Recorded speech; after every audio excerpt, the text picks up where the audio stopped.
So, hello everybody, good morning, welcome to JAIIB CAIIB English Medium channel. I hope that all of you are doing fine.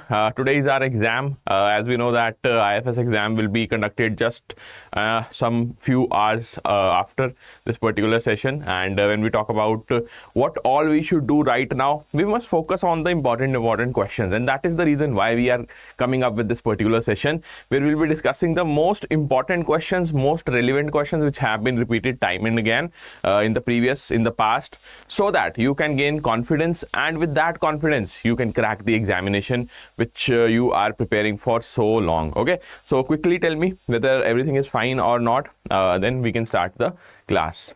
From my end I can see that everything is working okay. Okay, fine, everything is fine.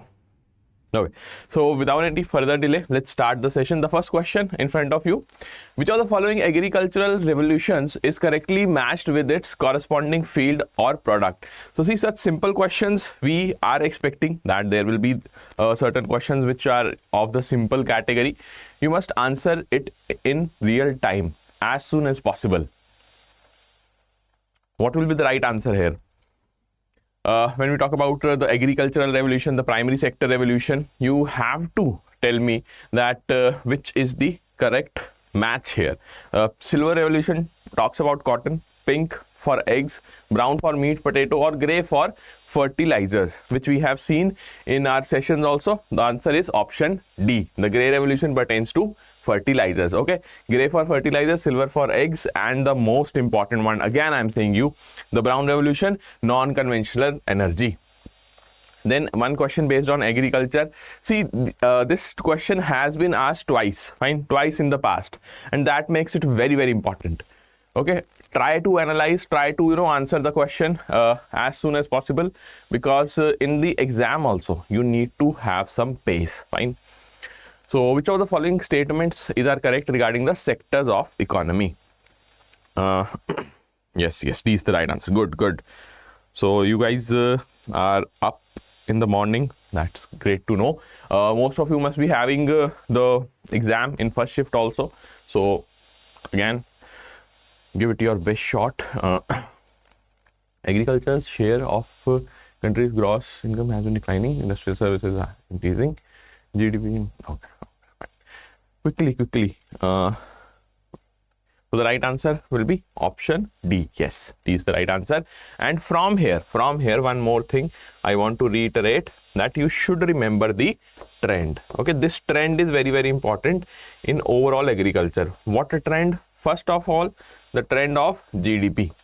And the GDP contribution based on the sector, which we call as what? Sector wise distribution for your GDP contribution. So first of all, the GDP contribution comes from your tertiary sector, then the contribution is from the secondary sector, after that from the primary sector. This trend is very important. And when we talk about the second trend, which is the working population or the employment levels which are being ensured by various sectors of economy. So most of the population of India is employed under the primary sector, then we have the secondary sector, and then the tertiary sector. Fine, just a moment. Yes, primary, then tertiary, then we have the secondary sector. Okay, so always remember, the trend is very important for the entire examination. And when we talk about this question, agriculture shares has been increasing in the past, but right now when we talk about its share in the gross income, it has declined, okay, as compared to the 1950s era. The GDP measures the value of all the total goods and services produced in a country. That is again correct. Which kind of goods? All the finished goods. Fine, finished goods. That also you have to remember. The agriculture and allied sector contribute approximately 17.8% when we talk about in 2019-20. Right now, what is the number? It is approximately 16%. So the range you should remember, right? 16 to 17%, like that. According to the economic survey, services sector contribution to India's GVA was 54.7%. Now, the most important contributor is your services sector only. That's why sometimes you might have seen that we are termed as service-led economy. Manufacturing employs roughly 12% of the labor force. Okay. Then question on your organized, unorganized sector. Try to answer this one as well. Whenever we talk about the organized sector, one thing is for sure that always remember one thing, that the government regulation, the government's rules, they are followed from the day one. Okay, when the organization is setting up, then when it employs people, and after that when we talk about the final income levels which are being ensured by the government, it is backed by each and every act enacted by the parliament, or for that matter executive order of the government. So organized sector comprises of manufacturing enterprises, business, school, hospital unit registered with the government. Simple definition also you must remember. Organized sector has higher unemployment than the unorganized sector. Informal workers, they are defined as those who work in the unorganized firm or families, including regular workers. No. In the informal category, when we talk about the informal category, they are not working in the unorganized firm. Fine. Mostly what we have seen in the informal category, which kind of workers are there? Who are working in the organized sector, but right now they are on contract. Farming is one of the largest unorganized sector that we know. Unorganized sector is characterized by small and scattered units which are not registered. So what is the right answer here? Correct answer is option B, that is 1, 4 and 5 only. You will be surprised to know that the unemployment rates are way high in the unorganized sector as compared to the organized one. Okay. Sunrise sector, again, the initial chapters. Let's try to have all the repeated question once, then we will be moving to module C and D. So which of the following best describes the sunrise sector in Indian economy, which has the significant potential for future growth? Right now in early stage, but in future you will find that there is growth in this particular sector. What all important you have to remember? First of all, the examples: green energy, fintech and IT along with electronics. These 4 examples you should remember. And then what do we mean by sunrise sector, which is still in its infancy and has the potential for significant growth? Existing Indian industries that may be categorized as sunrise sector are likely to benefit the economy in terms of job creation and business growth. Plus, it is there with the high degree of innovation and high level of public awareness is there along with. The investors are also interested in your sunrise sector because of the growth potential. They want profit maximization. Next question for deficit financing. I think marathon has been uploaded. When you are talking about the Maha Marathon session, Manish, it has been uploaded on the virtual library.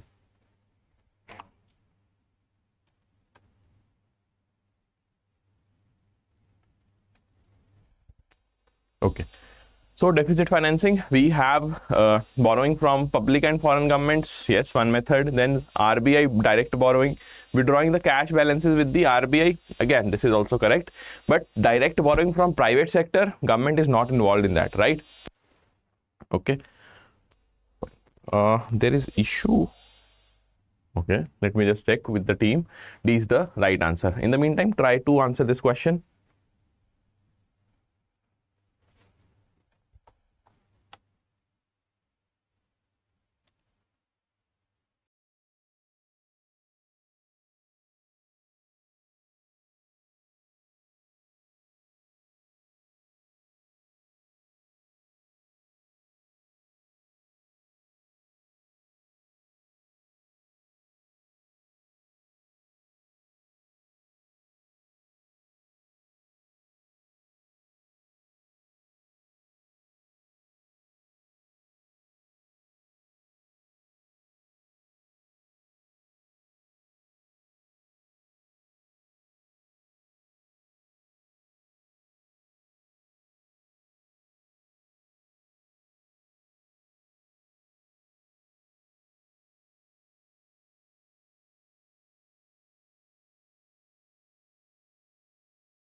Okay, so now I think that everything is fine. Fine. Yes, we have checked the audio now. Now it's working okay. Hello. Yes.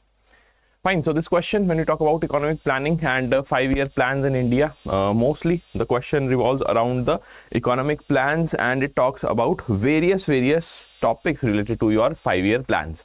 So plan holiday was observed between 66-69. Yes. 8th plan in the Planning Commission's 5-year plans, it was having the target growth rate as 5.6 and the actual was 6.7. When we talk about the 14 banks, they were nationalized during 4th plan. That is also right. Planning Commission was not a statutory entity. And when we talk about the last statement, there was no specific emphasis on industrialization in 2nd plan. No, there was specific emphasis. Fine. So the right answer is option A, 1, 2 and 3. And when we talk about the plan holiday, why it was observed in 1966-69, thanks to the wars, fine, with the neighboring countries, and secondly, because of the drought. Okay. Which among the following the correct ratio of minimum investment in plant and machinery for small enterprises to medium enterprises as per the latest MSME definition of Government of India? So when you talk about small enterprises to medium enterprises, always remember, okay, virtual library final, okay, final revision, let me just cross check. I think it will be uploaded by 7. It will be uploaded by 7 if not. Okay, so small to medium enterprise in the MSME, the definition, right answer will be 1:5, option B. Now we have to remember this particular table. You will find today in the examination one question from this particular table, that's for sure. So micro enterprises, the limit for your investment is up to 2.5 CR, turnover is up to 10 CR. Small enterprise investment limit is up to 25 CR, turnover up to 100 CR. Then we have medium enterprises where we have the investment limit as 125 crore and the turnover limit as 500 crore. That is the you can say maximum limit. And how the question can be asked, the ratio question can be asked between the small and medium. Then we talk about micro and small, like that. Okay, so remember this table, very important. Then which among the following is the aim of your CLCSS, credit linked capital subsidy scheme? These questions are very important. Okay, why they are important? Because mostly we have seen that IIB has asked them multiple times. So credit linked capital subsidy scheme, what will be the right answer here? It talks about what? The technology upgradation, right? So the right answer will be option D. Okay.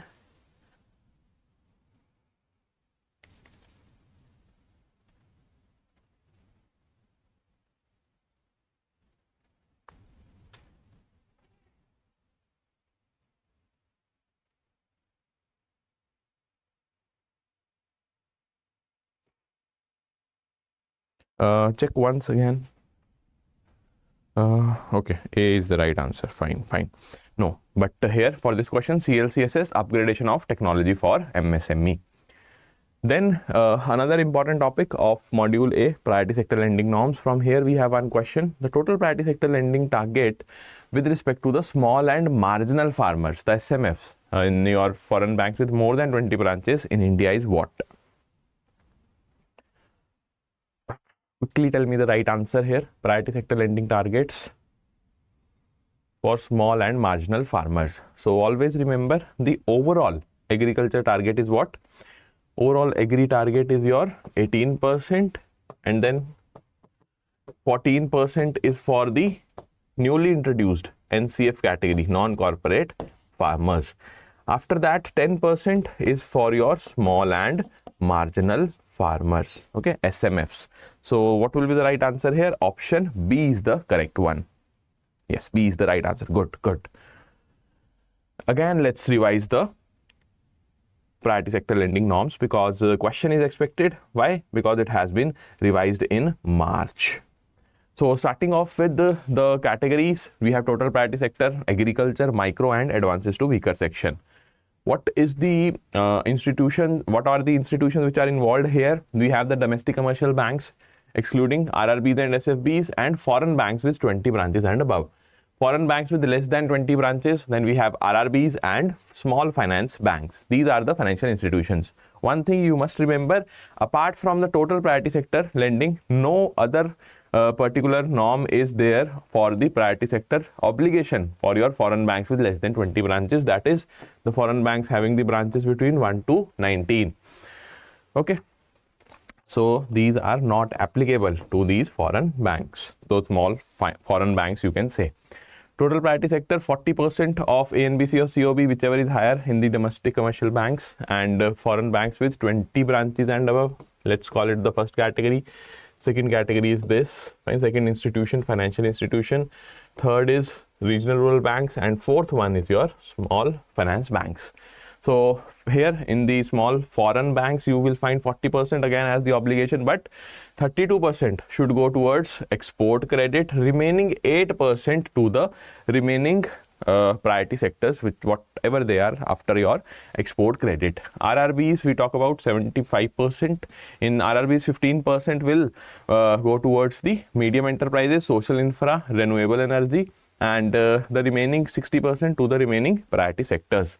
Small finance banks, again 75%, and when we talk about the latest guidelines which have revised your agricultural category, it is the 14% of your obligation under the overall category is NC is to be prescribed for the non-corporate farmers.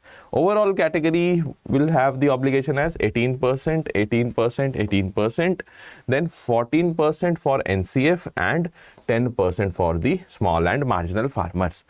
Okay.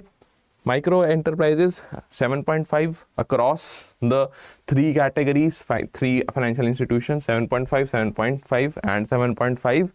The advances to weaker section, it will have the obligation as 12% in case of the first financial institutions. Third, RRBs have 15% obligation, and small finance banks has 12% obligation. Okay.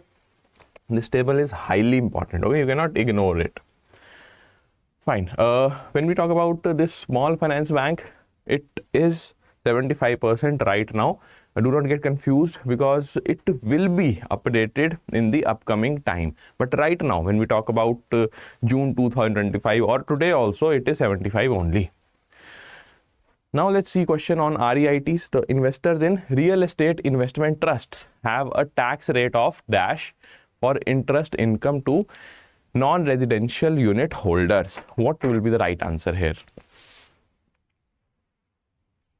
In case of the investors in real estate investment trust, REITs, they are having a tax rate of dash, that is 5% for the interest income to non-residential unit holders. Okay, B will be the right answer here. Yes, yes, good Pushpa and Lalit. That is the correct answer, the 5%. What is the benefit for the investors? See, quickly, let's just see what are the benefits here. First of all, when we talk about the invest in real estate or infrastructure without actually owning the asset. Fine. There is no hassle, whatever is required, whatever is there when we own certain asset. But here, when we talk about the investment, it is there in the real estate or infrastructure without any hassle. So what is the benefit? You will have the return. Benefit for from the favorable tax norms, tax exempt divided the income, tax exempt dividend income. No capital gains tax is there if units are held for more than 3 years and sold through stock exchange, and withholding the tax at 5% of interest income to the non-residential unit holders. So these are the important benefits of your REITs over the actual real estate. Next, which of the following statements regarding the regulations for real estate investment trusts appears to be correct based on the provided information below? What will be the right answer here when we talk about the REITs, real estate investment trusts? See, again, 4 statements are given to you, and mostly you will find the same statements in the exam also, because they are picked from the syllabus. Okay, directly from the syllabus we are discussing. So we have seen that JAIIB has this habit of asking the same options, the same statement, whatever is mentioned in your syllabus. Very important. So first statement talks about the sponsor, fine, the sponsor of your REIT, the sponsor to hold not less than 25% of the total units of investment trust for at least 3 years from the date of listing. So today it has been listed, and the maximum tenure will be what? 3 years. That is what is asked here. Special purpose vehicle to hold not less than 80% of the assets directly in properties and not invest in other SPVs also. So in REITs, we have a special emphasis on the SPVs, whether it is to not hold less than 80% of the assets directly and not invest directly in other SPVs, it is mentioned or not. Investment trusts to hold controlling interest and not less than 50% equity share capital or interest in the SPVs. The investment trust to invest not less than 80% of the value in completed and revenue generating projects. These are very important. Fine. Completed project, what is the limit? Right answer, quickly tell me, all of you. We have D, 1A is also there, but D is the right answer. See, when we talk about the second statement, SPVs to hold not less than 80% of the assets directly in properties, that is correct. Along with that, they should not invest in other SPVs also. That is the only obligation, you can say only stipulation which we have as compared to the actual real estate. The benefit is there definitely in REITs. Okay, so these important guidelines you should remember about the sponsor. Then we have the SPVs, which we have just seen that 80% should be there. And lastly, the investment trusts to hold controlling interest but not less than 50% equity share capital. Okay, investment trust to invest not less than 80% of the value in completed and revenue generating project. That is the minimum ask. It must be around 90%, but the minimum is 80%.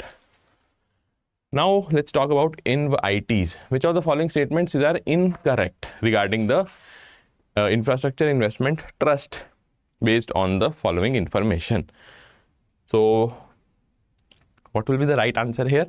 See, investment trusts, more or less, they are not that much asked in the previous exam cycles. So you can expect one question today. So it has two types of managers, an investment manager and project manager. Whether this is right or not, you have to tell the incorrect answer, incorrect statement. InvIT can have maximum of 3 sponsors. The sponsors are mandatorily required to hold a minimum 10% stake in the trust. The sponsors should have a minimum stake, but whether it is 10% or not, for at least 3 years after the formation of your InvIT. The primary responsibility of the sponsor is to set up the infrastructure investment trust and appoint a SEBI approved trustee. So direct involvement of regulator is there or not, that's what is asked from the third statement. The right answer is option A. 1 and 3 are correct. When you talk about the incorrect one, it is the maximum of 3 members, which makes it wrong. Then we have which of the following statement is incorrect regarding the EPFO, the Employees Provident Fund Organization. And when we talk about EPFO, it is important for our exam. Why? Because this time we have seen certain amendments in EPFO rules as well. Talks were ongoing since May 2025. So EPFO, whether it was set up in 1952 and covers the employees in specified economic sectors at firms with more than 20 employees. So the employee number is 20 or it has been revised. It is a statutory body under Ministry of Commerce, Government of India. The EPFO administers the mandatory provident fund while outsourcing the management of the scheme's assets to fund managers. Fund managers are involved. The board is chaired by Ministry of Labour and Employment, Government of India. So it functions under the aegis of Ministry of Labour. Yes. The EPFO's apex decision-making body is the CBT, that is Central Board of Trustees. The answer is option C, that is only 2. Fine. It is a statutory body under the Ministry of Commerce. No, it is an autonomous body, we can say, which works under the aegis of Ministry of Labour and Employment. Then which of the following statements are again incorrect for your yuan? When yuan is also important, universal account number, the 4 statements in front of us. EPFO introduced the yuan, which acts as an umbrella for the multiple member IDs allotted to an individual by different employees. When different employers or not. See, different employers, do they have the access to your yuan number? If you switch the jobs, yuan is a unique 15-digit number assigned to an employee by EPFO. Yuan enables the linking of 3 EPF member IDs allotted to a single member. So all the 3 IDs linked together, allotted to a single member.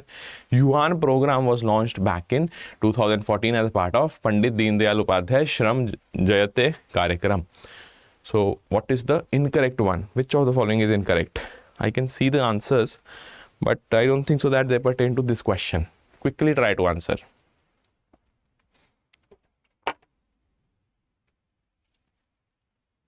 Universal account number.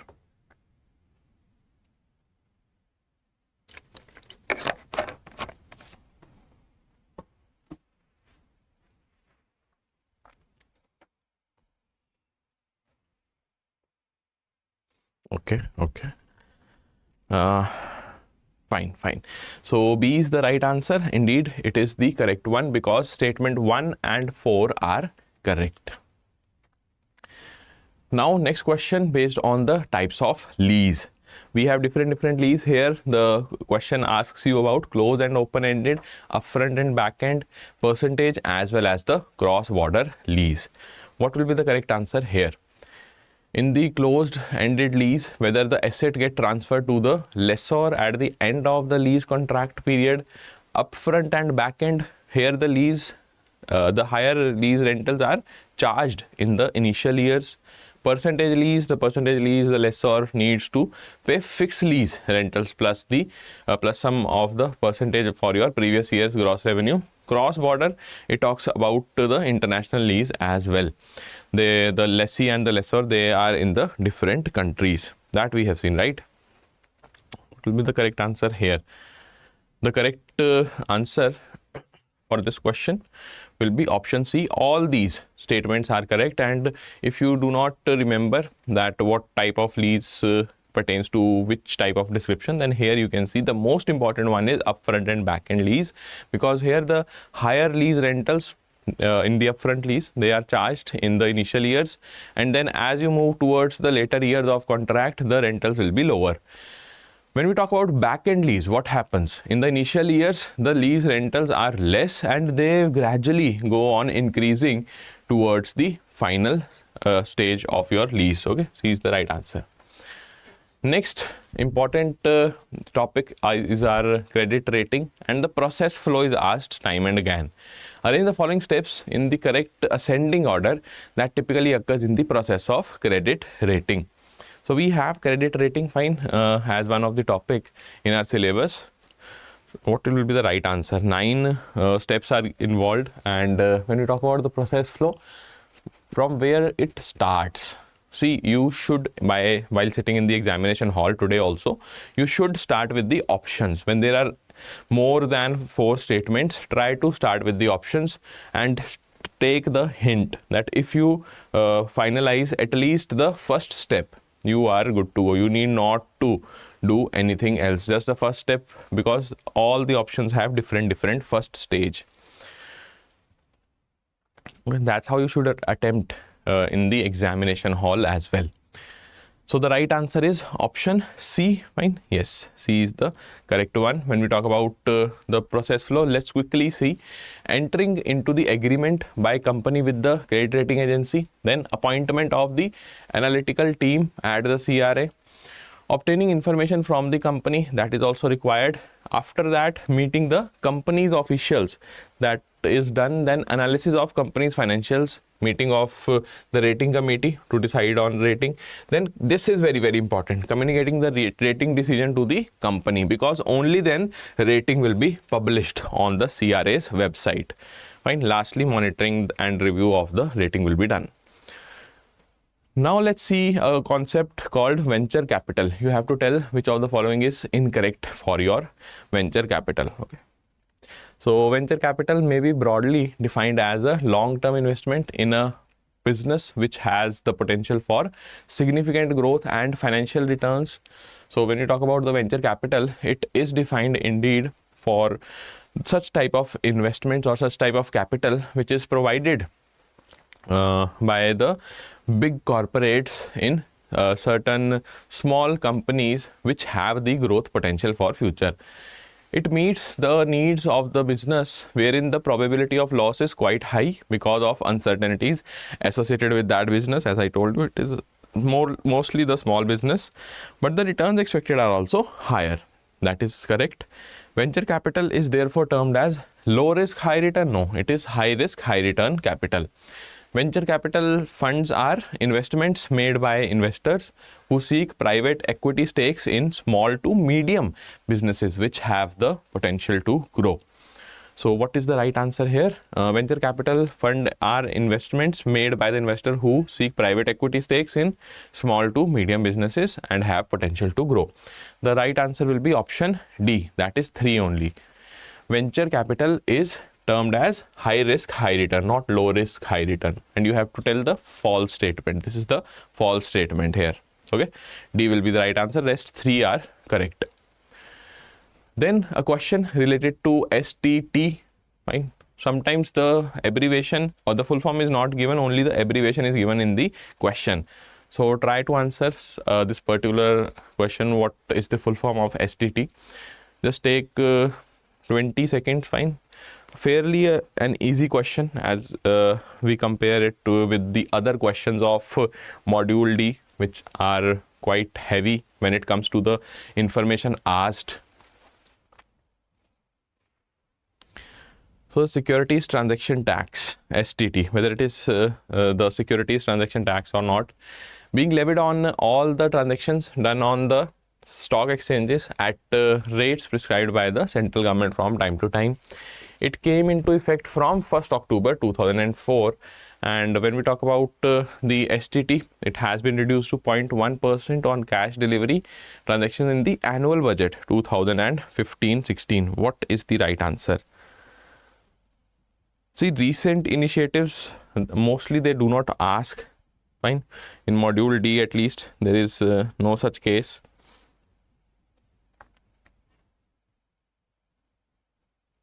Okay, so the right answer will be what? The correct statements, they are all except 4. 4th is incorrect. The annual budget 2015-16 was not there. So in a rights issue, which of the following conditions must be met by an applicant shareholder to be permitted to use the SBA facility? In SBA, that is application supported by blocked account, which of the following conditions are being utilized? The shareholder has renounced their entitlements in full. The shareholder is applying for entitlements or additional shares in physical form, or for that matter, SCSB is involved. The shareholder is applying through the blocking of funds in a bank account with the certified, you can say certified syndicate bank, that is self-certified syndicate bank, SCSB.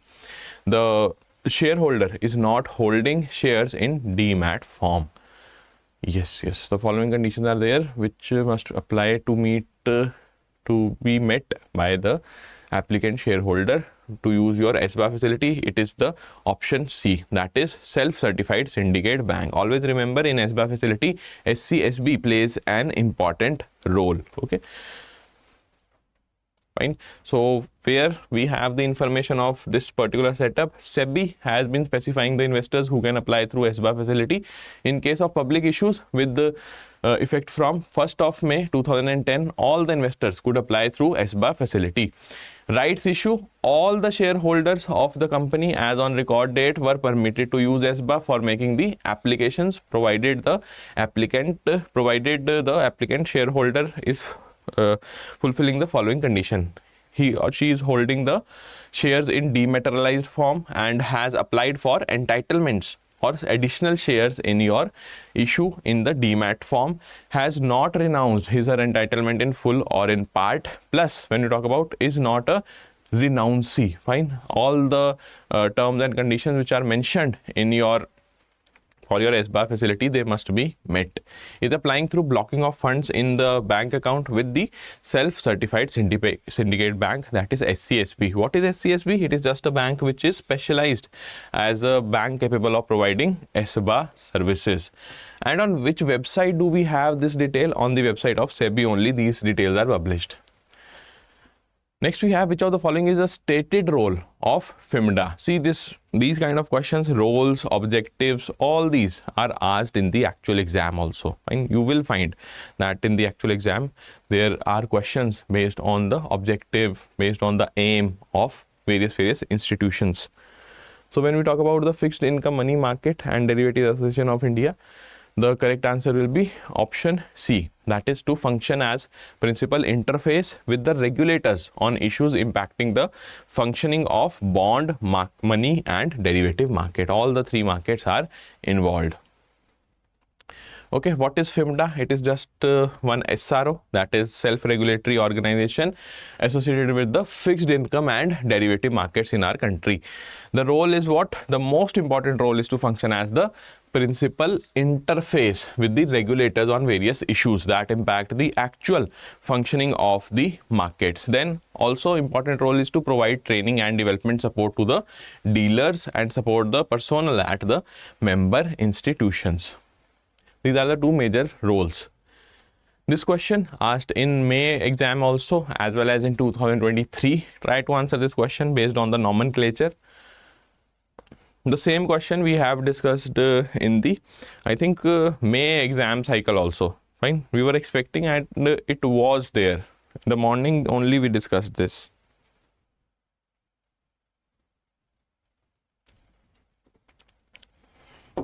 Okay. Correct nomenclature. So how you define a particular, how you represent a particular government security which is issued in March 2025. So first of all, you will write the rate of interest which is 6.50. So write 6.50. Then as it is the central government security, write GOI, that is Government of India. After that, what is the maturity year? Maturity year you should mention 2025 is the issuing, and for 15 years it has been issued. So the target, you can say maturity year will be what? 2040. That will be the correct nomenclature of this particular security. Fine. B is the right answer. Yes. Okay. Here year of maturity 2025 plus 15, 2040.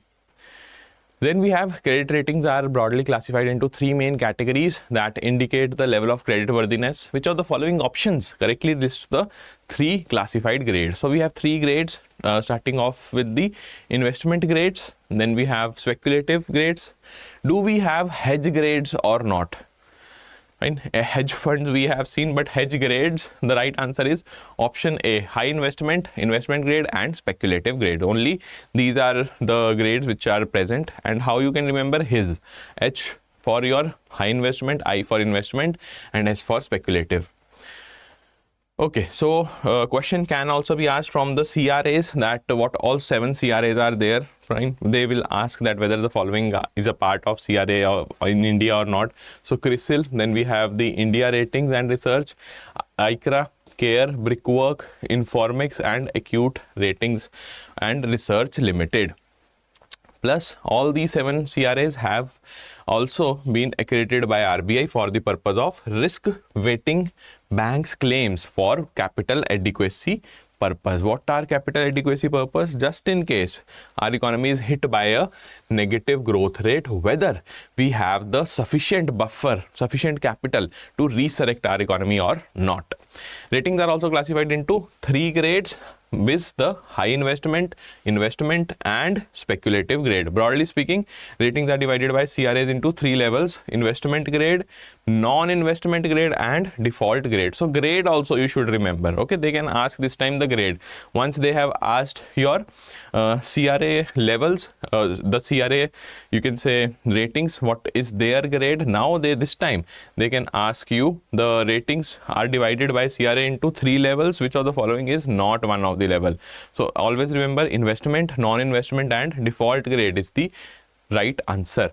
The investment grade is considered by CRAs to be significantly safer grade than the rest, and rating agencies use the symbols. So we have symbols like AAA, AA, BBB, B, C, D to convey the rating to the investor for long tenure of your instruments for the issuers. And right now when we talk about the risk classification, so it is 15 categories, fine, in which it has been defined, in which it has been classified, and also we use the signs as well.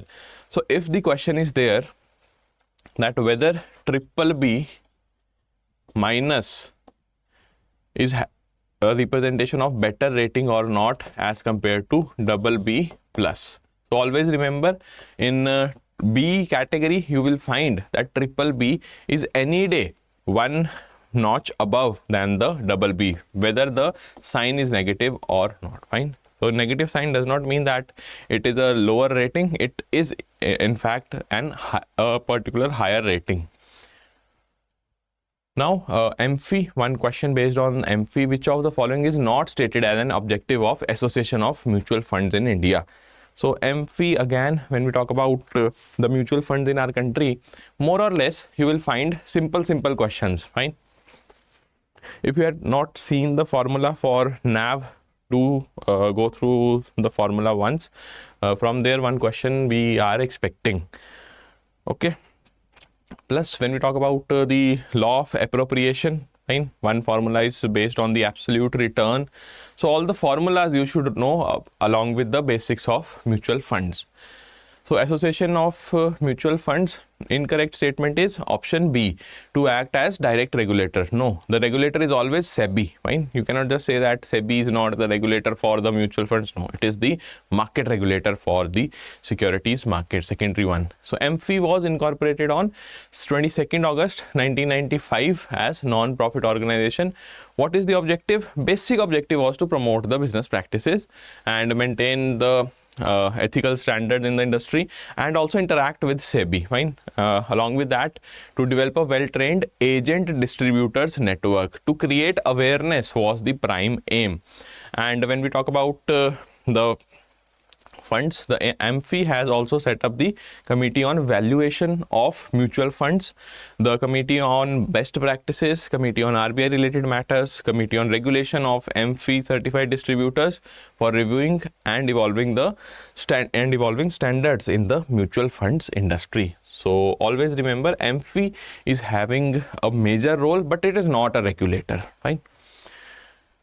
Okay, when was the riskometer for mutual fund product labeling modified to include 6 risk levels? So there were 6 risk levels from the starting. No, now we have the 6 risk levels in your mutual fund product category.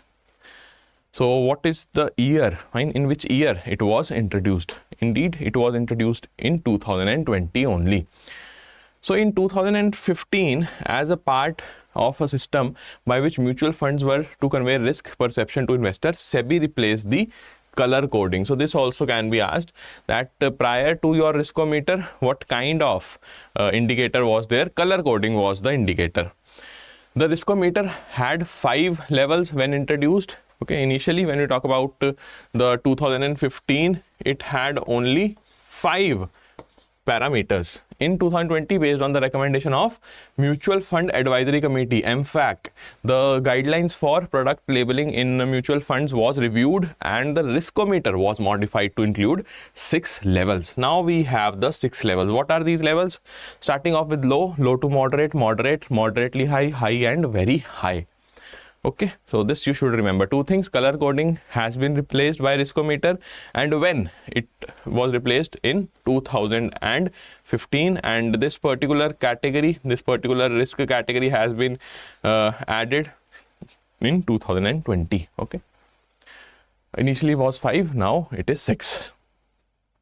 This is the question I was talking about, absolute return method. This particular formula is very important. One question is expected here. Mr. Sharma invested 1 lakh rupees in short-term bond fund. After 9 months, the market value grew to 1,08,000. Using the absolute return method, what is the absolute return on Mr. Sharma's investment? See, even if you do not know the formula, IIBF has in the past asked such easy questions where you can directly try to answer just on the basis of your basic mathematics. In basic mathematics, what we do, we just try to simply calculate using the present value and the past value, keeping the past value as the benchmark in the denominator. So right answer will be option A, that is 8%. The formula being current market value minus original investment divided by original investment multiplied by 100, and this will give us what? 8,000 by 1 lakh multiplied by 100, answer will be 8%. This is the formula for the absolute return. Now salvage, one question, what happens to the partly damaged goods or the wreck of property that is settled on the total loss basis in an insurance claim? See, last time insurance penetration was asked in May 2025.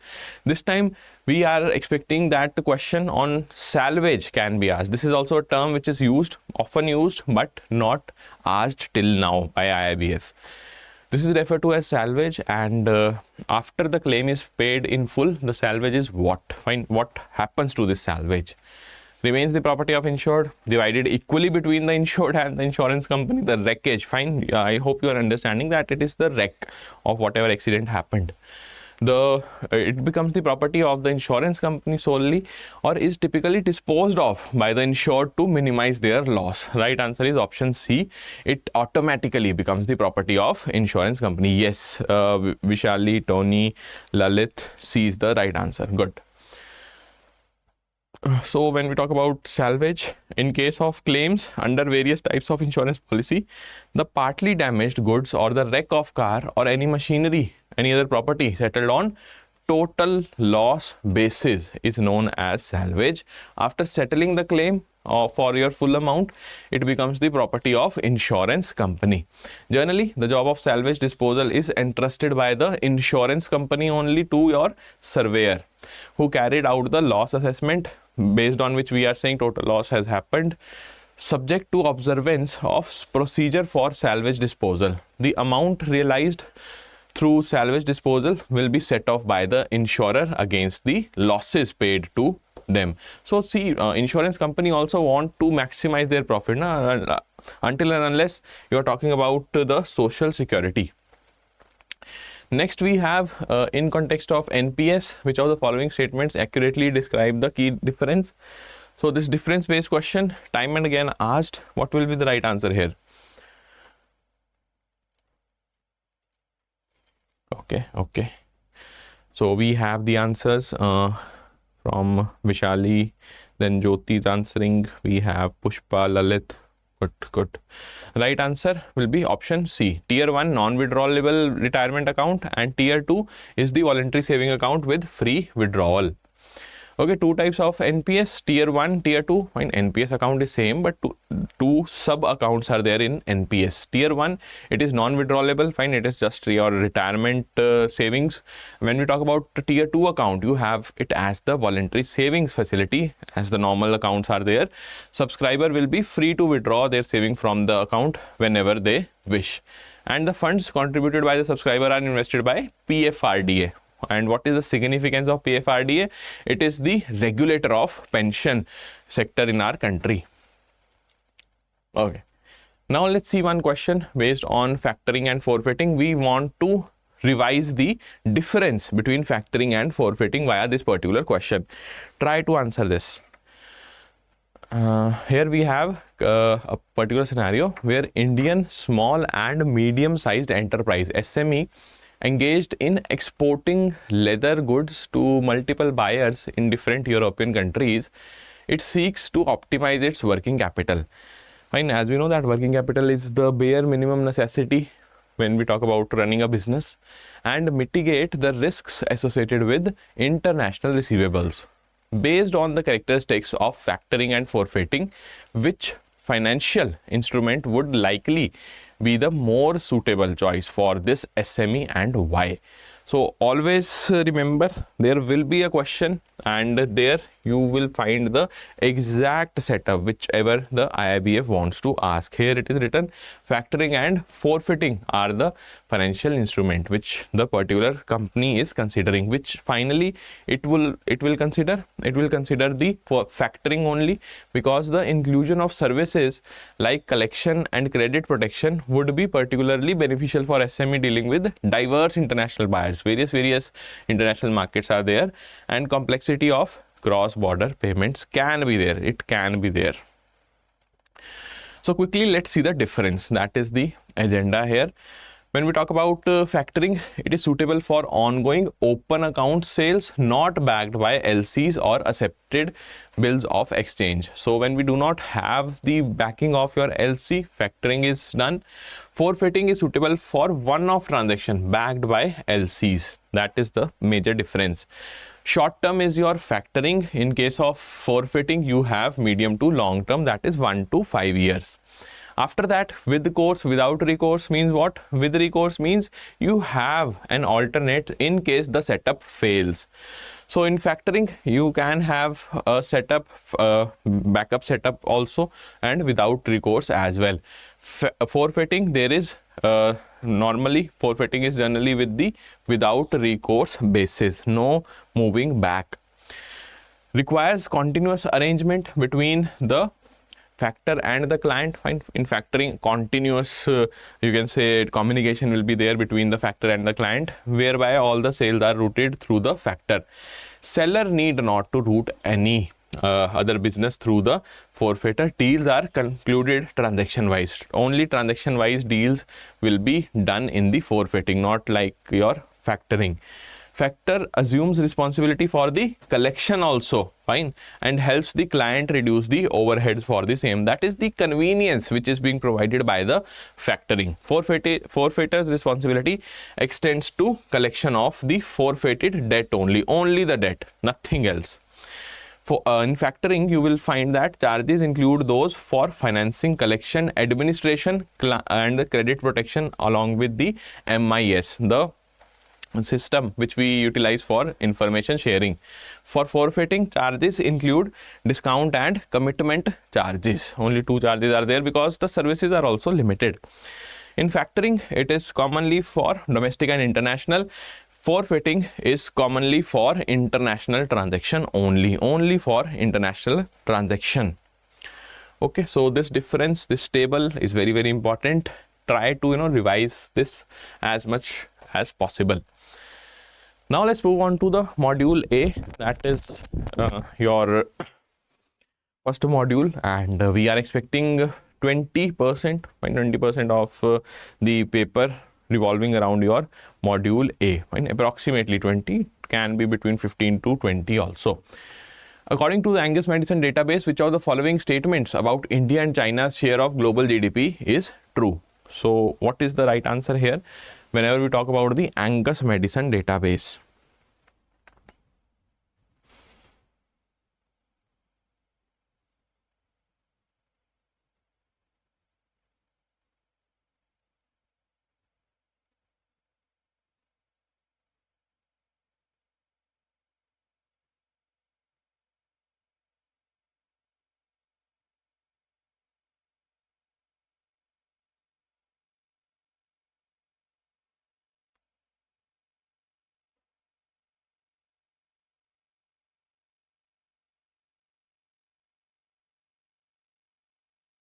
Okay, so the right answer for this question will be option C, that is by 1700 AD, India's share of world GDP had increased compared to its share in 1600 AD. So the trend which you should remember, 1600 to 1700, it increased. 1700 onwards, it started to decrease thanks to the colonialization. Fine. Then, according to the World Bank's classification of economies based on the per capita income, which of the following statements is true? So, World Bank classification also important when we talk about the four categories, very important. The income categories are the most important ones based on the World Bank's classification, per capita income. So, the countries are classified based on their respective per capita income, and the correct statement will be what? The correct answer is option C only. Lower middle income category includes countries with per capita between 1146 and 4515. Yes, Gopal, Pushpa, Manish, Monica, Pranay. Yes, yes, C is the right answer. Okay, the categories which we have to remember: low income 1145 or less, lower middle 1146 to 4515, upper middle 4516 to 14005, high income more than 14,005 US dollar. India lies where? India lies here. Okay, 1146 to 4515, and we have the number with us as 2393. Then the phrase Hindu rate of growth, coined by Professor Raj Krishna in 1978, refers to what? Okay, this question has been repeated twice, so it automatically becomes important. When you talk about the Hindu rate of growth, it used to describe the slow growth rate of our country, of our economy. Right answer will be option D, the low annual growth rate of Indian economy, averaging around 3.5% from 1950s to 1980s. What was the expectation from our country? That our growth rate will be beyond 5% just after the independence, but till 1980s we were unable to match that expectation. Only in fifth 5-year plan we were able to clock 5.5, and after that we have sustained it till your 6th plan. Yes, yes, we know the good. Manish, Lalit, D is the right answer. Then we have a question based on the government initiative, India's largest infrastructure investment program with more than 100 billion US dollar. It is incorporated under PM Gati Shakti plan. Government is developing various industrial corridor projects as part of National Industrial Corridor Program, which is aimed at development of futuristic industrial cities in India, which can compete with the best manufacturing and investment destinations in the world. Which of the following government initiative best describes this description? See, more than the answer for this question is option C only, Bharatmala Pariyojana. I just want to reiterate the fact in the examination, if there is a statement like this, fine, a big statement is there, more words are there, then try to find the keywords. Try to look for the keywords. Like here, India's largest infrastructure investment program is written. Directly, your mind should signal that we are talking about Bharatmala Pariyojana. Okay. No need to read every line in order to save time in our examination. Yes, C is the right answer. Good. India's ambitious renewable energy target is for achieving dash from the non-fossil sources by 2030. Very, very important question. The very most important renewable energy target is 500 gigawatt. Option A is the right answer. Along with that, we have to remember what? One second. Along with this, we have to remember the renewable energy rankings. Rankings are very, very important this time. So ranks for Indian economy, when we talk about the first rank, which you should remember, the overall renewable energy generation capacity of India, we are ranked 4th in that, and overall renewable energy. Then we have the ranking for your wind energy. So for wind energy also we are ranked 4th. In case of solar energy, fine, the energy generation from sun, solar energy, we are ranked 3rd now. Fine, this is the update for all of you. Okay, this is the most important and relevant rank right now. IIBF can ask you directly this time, what is the rank of India when we talk about the solar energy power generation? The rank is 3rd overall across the globe. Yes, right. Next, we have the Bharatmala Pariyojana. Important aspect is that it is having the aim of improving the connectivity and reducing the logistic cost. Along with that, India's largest infrastructure investment program is touted to be Bharatmala Pariyojana, having the investment as 100 billion US dollar. And it is also incorporated under the PM Gati Shakti plan. Along with that, what is the length which we are planning to cover via Bharatmala Pariyojana? It is 34,800 kilometer. Very, very important. Yes, yes. So true, so true. Fine, fine. Next question. Department of Telecommunication under PPP model launched Tarang Sanchar, and when we talk about this web portal, it is for what?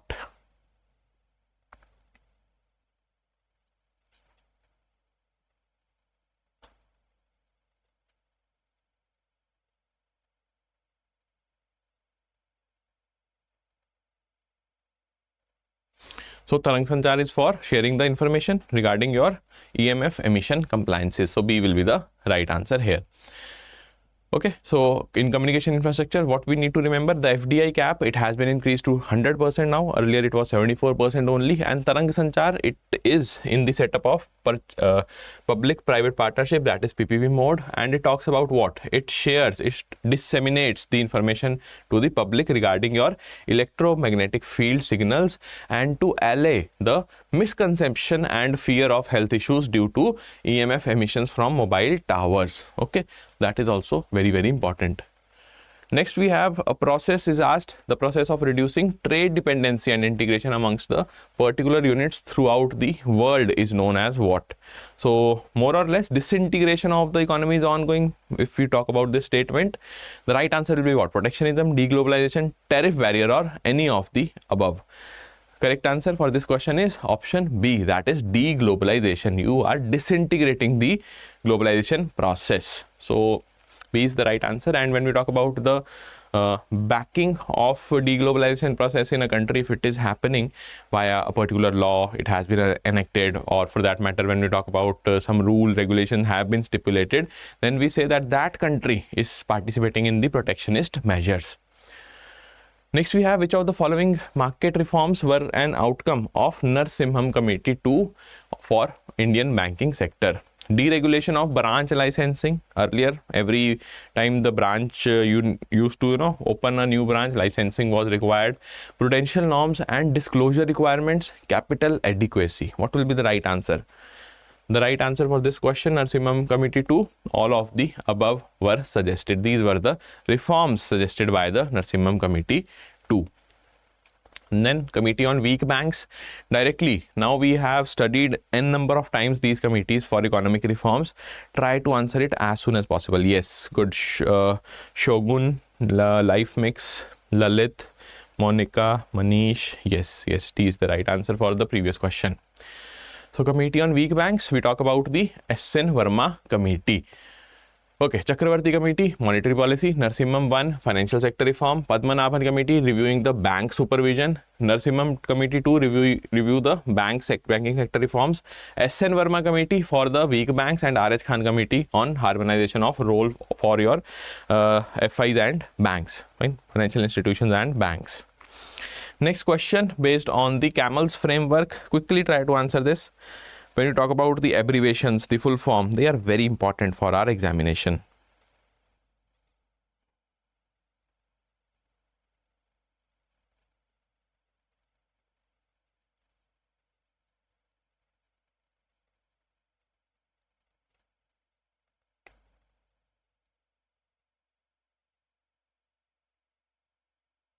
Okay, so CAMELS framework, what is not correct here? M stands for what? Quickly tell me, guys. M stands for what? Whether it is for money? No, it is for management. Okay, so C is the right answer. And C for capital adequacy, asset quality A, management for M, E for earning, L for liquidity, S for what does S stands for? Sensitivity to market risk.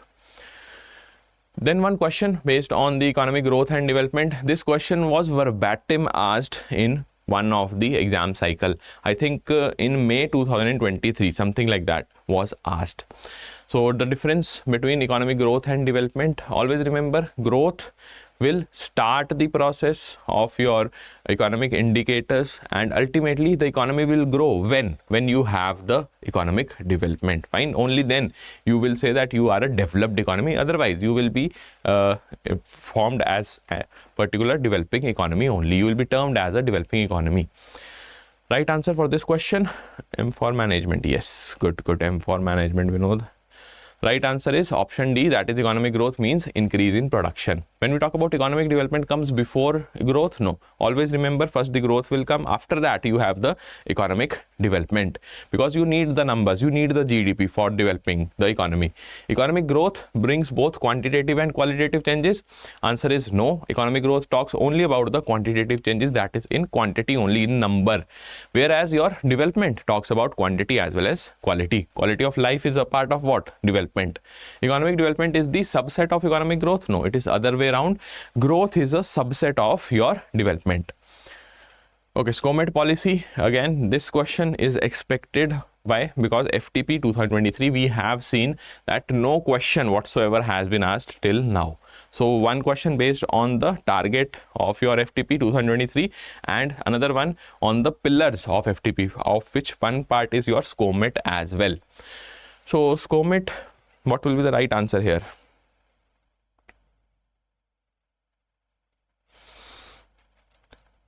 The right answer is option D. O stands for organisms, S for special, C for chemicals, O organisms, M materials, E equipment, and T technologies. This is the target which I was talking about. Under FTP 2023, the government aims to increase India's overall exports to what number? What is the number here? US dollar 2 trillion, 1 trillion, 1 trillion by 2035, 2 by 2035, 2 trillion by 2030, or 1 trillion by 2030. The right answer will be 2 trillion by 2030. The target year as well as the exact target you must remember. Okay. So C is the right answer. This question again, small case, can be asked in the exam. Parent corporation establishes a subsidiary in the destination country, building the operation from scratch. Which type of FDI? Brownfield, greenfield, or joint venture? From scratch, you have the greenfield FDI. When you buy some stocks of the present company in the destination country, then we have brownfield FDI. Joint venture, you join hands for innovating certain projects in a particular company.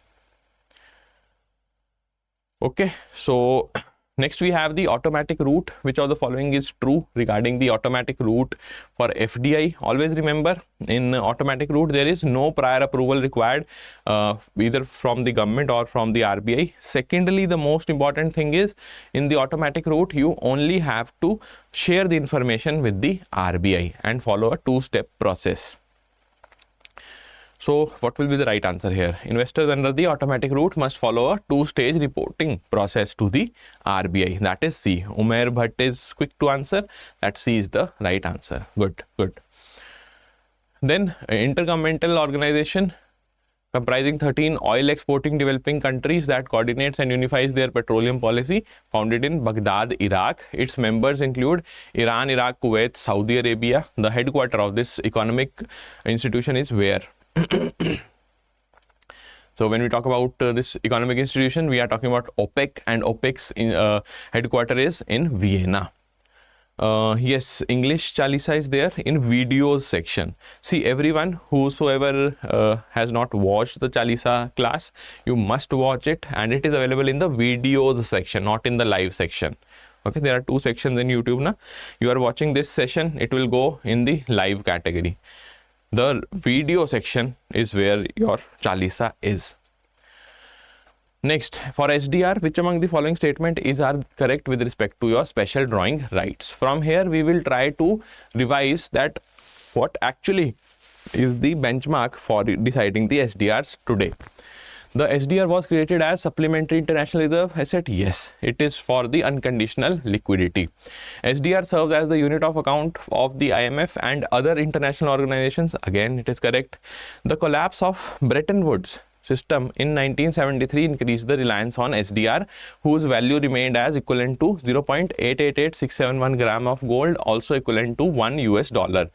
So here you should remember that the collapse of Bretton Woods shifted the focus from the US dollar to expanding the ambit of various currencies across the globe. That is why third is wrong. Then the SDR is neither a currency nor a claim on IMF. That is also correct. Right answer will be option C, 1, 2 and 4. When we talk about the currencies, what all currencies are there right now? So the currencies in the currency basket, they are 1, the US dollar. Then we have Japanese yen. After that, Chinese yuan, or for that matter, you can call it renminbi, RMB currency.